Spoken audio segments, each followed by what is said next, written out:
even in the worst of the pandemic last year, the average Singaporean was merely asked to work from home. We were free to go out, take the bus, go shopping, although there were some shops that were closed, or restaurants particularly, cafes particularly.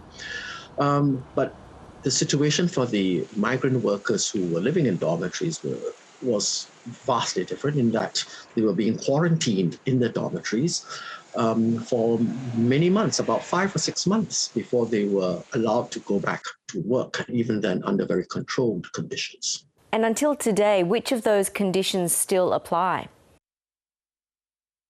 For the Singaporean community, very few of those conditions apply. We have controls about how many people can dine together, but the restaurants and cafes are all open.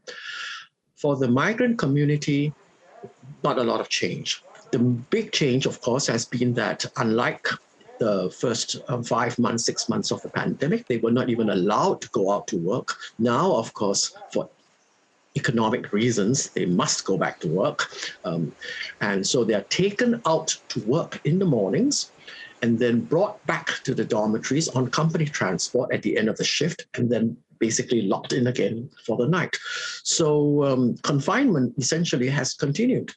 Can you describe for us what conditions they're living in? How many per dorm? Do they have regular access to fresh air and exercise? Yes, the number of workers in the dorm per dorm room may have been reduced slightly. Previously, it was anything from 12, 16, 20 or 30 men to a room.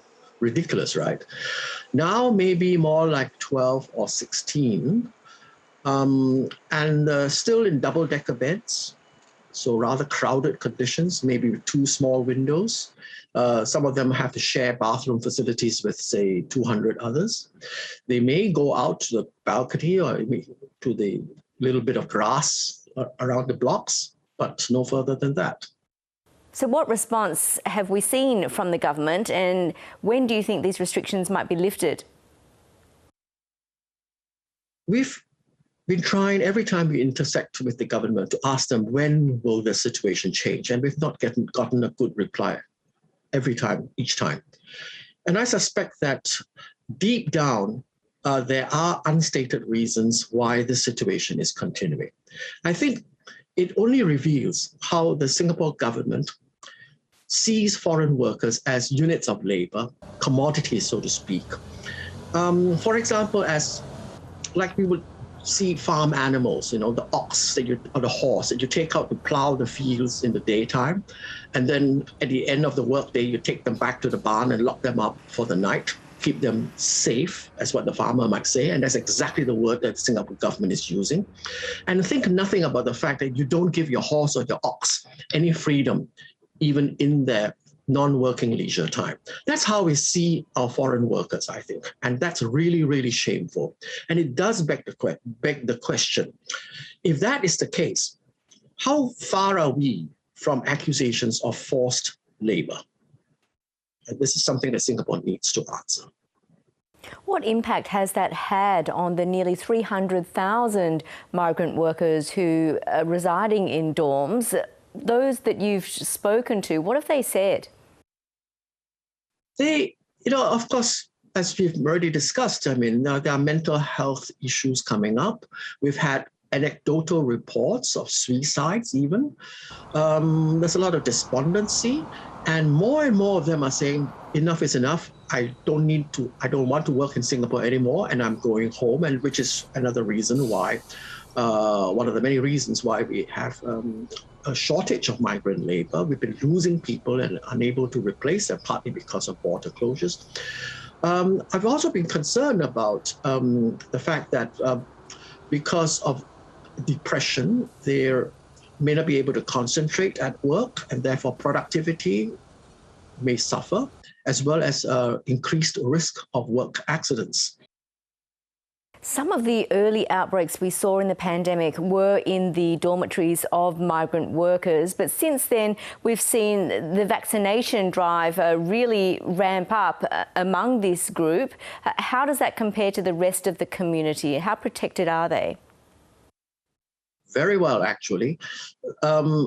the latest data, that's about a month old or so, is that more than 90% of the migrant workers in the dormitories have been fully vaccinated with 2 doses of the mRNA vaccine.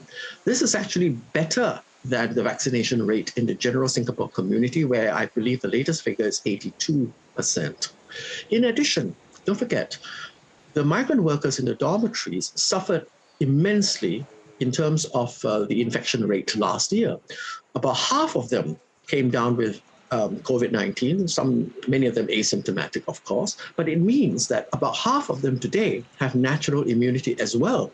You know, if I had to mix around with people and feel safe, I think the migrant worker community would be the safest group to mix around with, and yet they're being confined. Well, last week, some workers were allowed to go out and mingle with the general public under a pilot scheme. What are your thoughts on this approach? A photo op? Look, they're just taking off. They're saying that they can arrange for enough places on buses for up 500 workers a week. And when you consider that there are nearly 300,000 of them in dormitories, 500 workers a week means it's going to take us 600 weeks before we give every one of them a chance to come out and look at the shops. That's going to take us 12 years. And that's ridiculous. That's ridiculous. That's not a way to solve the problem. In any case, it's unnecessary. Public health experts have said that because of the vaccination rate, because of the rather low infection rates we see today, there is no more public health rationale for keeping them confined. So why are we still so restrictive about it? And, you know, we come back to this thing where what exactly is the underlying attitude of the Singapore government towards foreign workers that make us not worry too much about being so unkind and cruel. And I think that is a very sorry state of affairs. Alex, we hope the situation does improve there. Thanks so much for talking to us tonight. Thank you.